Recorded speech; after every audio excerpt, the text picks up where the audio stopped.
Welcome to our channel. Today we're diving deep into a topic that's often swept under the rug but can be just as damaging as a physical affair: emotional cheating. Are you crossing lines without even realizing it? Are you engaging in behaviors that are pushing you further and further away from your significant other? We're gonna unpack all of that and more today. If you're ready to take a hard look at yourself and your relationship, you've come to the right place. Make sure to subscribe and like this video for more insightful content. Look, we all have friends and colleagues, but when you find yourself consistently prioritizing someone else's company over your partner's, that's a big ol' red flag. You're choosing to spend your free time, your lunch breaks, heck, even your emotional energy, on someone who's not your significant other. You're making excuses to be around this person, rearranging your schedule to accommodate them, and finding yourself thinking about them, even when you're supposed to be focusing on something else. You might even be canceling plans with your partner to be with this other person. I'm gonna tell you something, folks, and I want you to hear me loud and clear. Relationships require nurturing. They require attention, and they require active participation from both partners. When you're constantly choosing someone else over the person you've committed to, you're essentially starving your relationship of the essential nutrients it needs to survive. It's like you're slowly draining the life out of it day by day, without even realizing it. And you know what?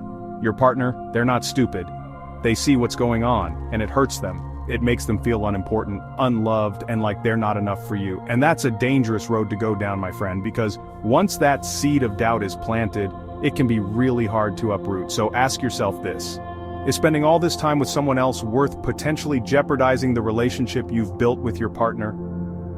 Is it worth the pain and the heartache that it's causing? Because let me tell you, once that trust is broken, it's a long, hard road to recovery. Now let's talk about secrecy. When you're emotionally cheating, you start acting like you've got something to hide. You're deleting text messages, whispering phone calls, and changing your passwords because you don't want your partner to see what you're up to. You're essentially living a double life, and that kind of deception, it eats away at the foundation of your relationship. You see, trust is the bedrock of any healthy relationship. It's the glue that holds everything together. And when you start keeping secrets from your partner, you're chipping away at that foundation. You're creating a wall between you and them, a wall built on lies and half-truths. And let me tell you, those walls, they're hard to tear down. Now, I understand that everyone needs their privacy, but when your need for secrecy starts to impact your relationship, when it starts to erode the trust that you've built with your partner, that's when you know you've crossed the line. So ask yourself this: what are you so afraid of? What is it about this other relationship that you feel the need to hide from your partner? Because if you can't be honest with yourself and with them, then you need to take a long, hard look in the mirror and ask yourself why you're in this relationship in the first place.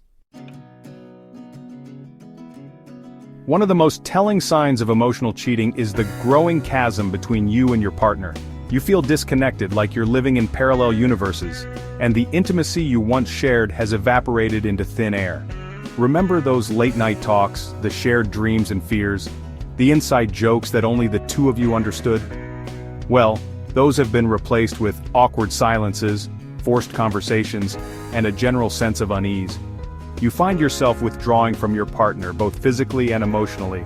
You'd rather scroll through social media or binge-watch a TV show than engage in a meaningful conversation with the person who's supposed to be your best friend, your confidant, your lover. And you know what?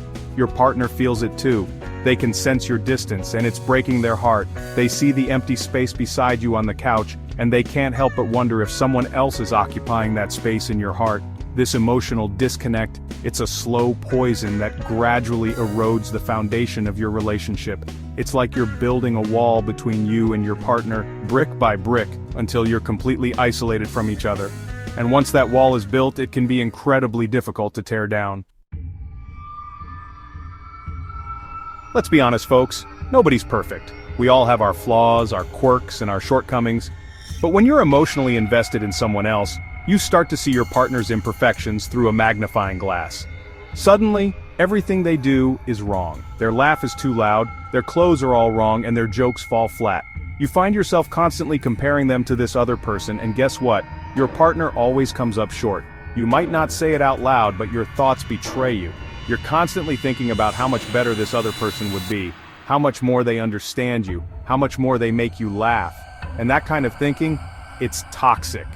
It's like pouring poison into the well of your relationship, slowly contaminating everything good and pure. Your partner, they can sense your dissatisfaction.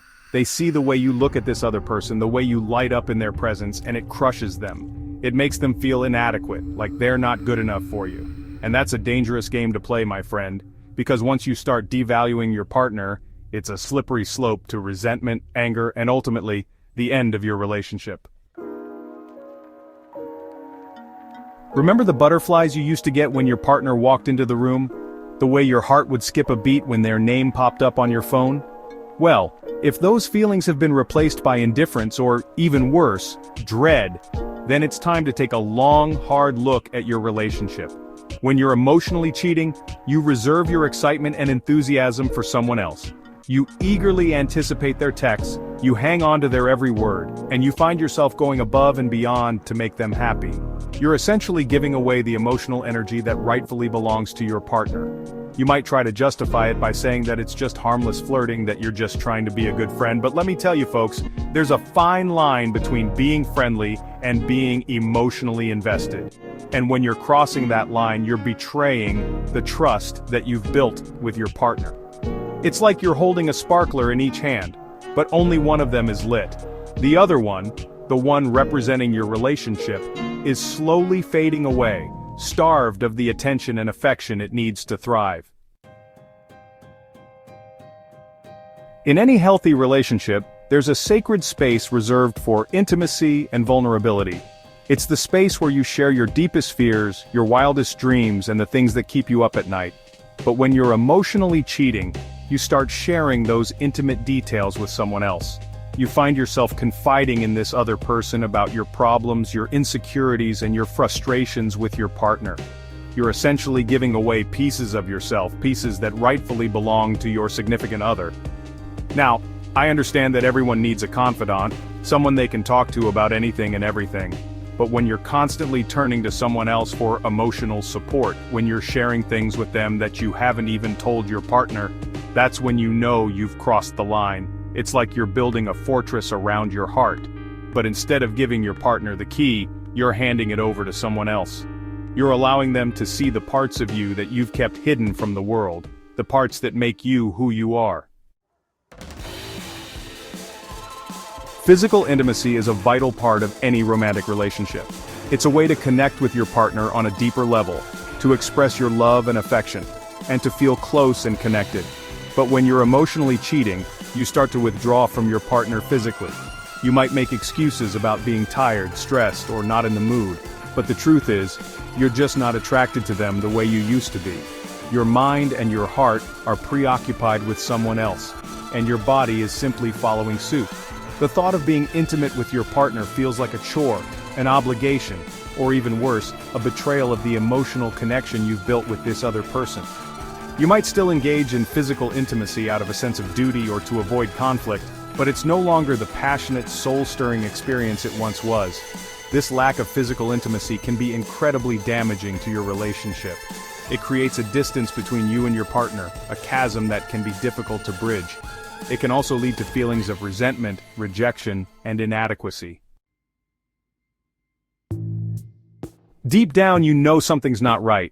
You can't shake off the nagging feeling that you're betraying your partner's trust, and the guilt is eating you alive. You try to bury it, to rationalize your actions, but it always finds a way to resurface. And when your partner confronts you about your behavior, you become defensive. You lash out, you make excuses, and you point fingers because you can't handle the truth. You're afraid of the consequences, of the pain you've caused, and of the possibility of losing everything. This defensiveness is a clear indication that you're aware of your actions and that you know they're wrong. You're trying to protect yourself, to shield yourself from the fallout of your choices, but in doing so, you're only digging a deeper hole for yourself. You see, folks, the truth has a funny way of coming out, and when it does, the consequences can be devastating. So if you're experiencing these feelings of guilt and defensiveness, it's time to stop and take a long, hard look at your actions. It's time to be honest with yourself and with your partner about what's really going on. Thanks for watching, folks. We covered a lot of ground today, but the most important thing to remember is that emotional cheating is a serious issue that can have devastating consequences for your relationship. If you recognize yourself in any of the signs we discussed, it's crucial to take a step back and evaluate your actions. If you found this video helpful, please give it a thumbs up, and subscribe to our channel for more content like this. We're here to help you navigate the complexities of relationships and build stronger, healthier connections with the people you love. Leave a comment below if you have any questions or topics you'd like us to cover next.